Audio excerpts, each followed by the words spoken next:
E keni dëgjuar me siguri pafund hera të shprehjen thjesht mendo pozitivisht. E po, sot do të bëjmë pikërisht këtë, do të zhytemi në historinë e kësaj ideje kaq të fuqishme.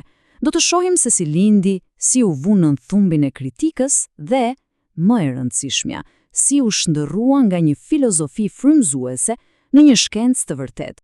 Dhe kjo na sjell te pyetja thelbësore apo jo? A mjafton vërtet të besosh fort për të arritur suksesin? Apo ndoshta është thjesht një mit pak naiv që ja na shkalon sfidat e vërteta të jetës? Pikërisht kësaj pyetje do t'japim përgjigje. Do të shohim se ku përfundon frymëzimi dhe ku fillon shkenca. Mirë, atëherë le ta nisim nga fillimi fare. Gjithçka filloi me një njeri, Norman Vincent Peale. Libri i tij, libri i tij ishte shkëndija që ndezi një zjarr të vërtet, një lëvizje globale vetë ndihme që do të ndryshonte përgjithmonë mënyrën se si miliona njerëz e shihnin veten dhe botën përreth. Pra, në vitin 1952, Peale bën diçka vërtet revolucionare për kohën e tij. Ai mori koncepte psikologjike që deri atëherë ishin kryesisht të mbyllura në përçarqe akademike dhe i shkru bashkë me besimin fetar. Dhe çfarë doli?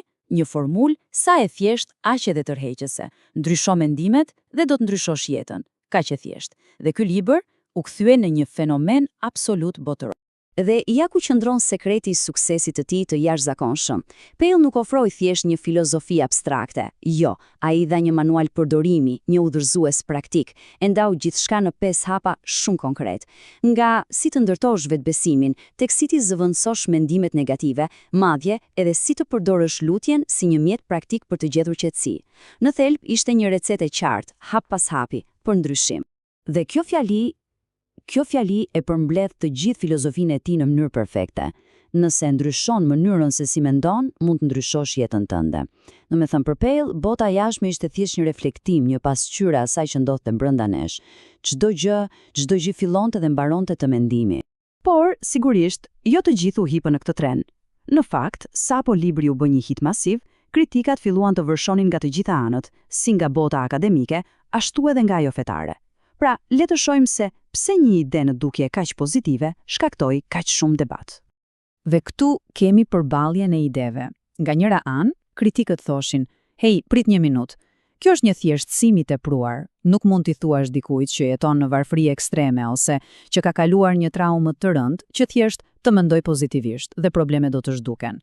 Ata e akuzuan se nuk kishte asnjë bazë shkencore dhe më keq akoma se po fajsonte viktimat. Ndërsa Peale, nga ana tjetër, në thelb përgjigjej: "Qëllimi im kurrë nuk ishte të shkruaja një libër shkencor. Qëllimi im ishte t'ju japja njerëzve një mjet praktik, një fije shprese për të luftuar."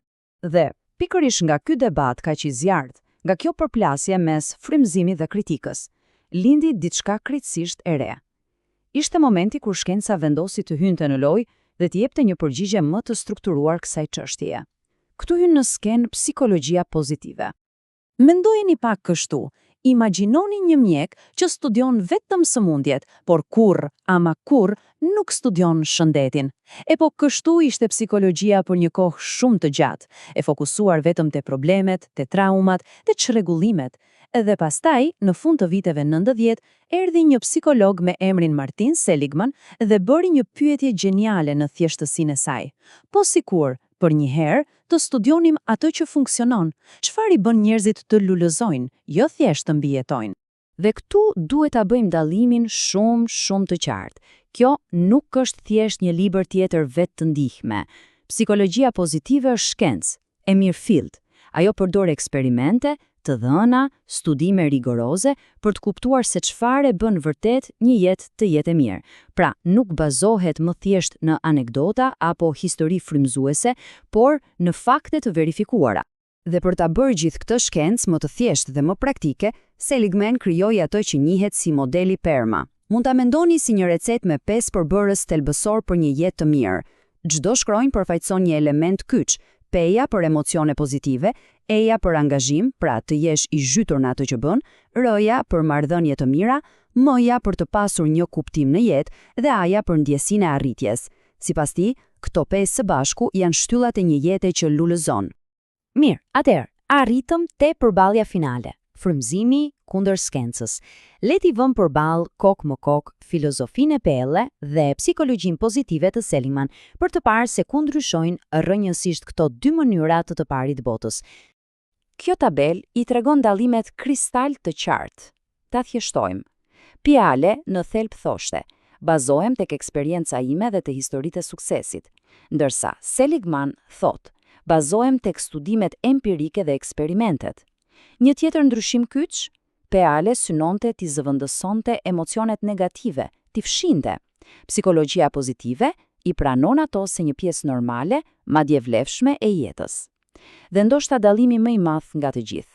Filozofia e Peale ishte thellësisht e lidhur me besimin fetar, ndërsa shkenca është neutrale dhe e aplikueshme për çdo, pavarësisht besimit.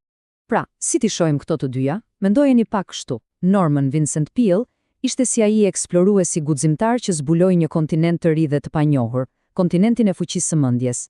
Psikologjia pozitive, pastaj, erdhi si ekip i shkencor, me hartat, busullat dhe të gjitha mjetet e nevojshme për të studiuar dhe kuptuar vërtet këtë territor të ri. Në fund të ditës, njëri nuk do të ekzistonte patjetrin. Peale hapi rrugën. Dhe kjo na sjell te dita e sotme.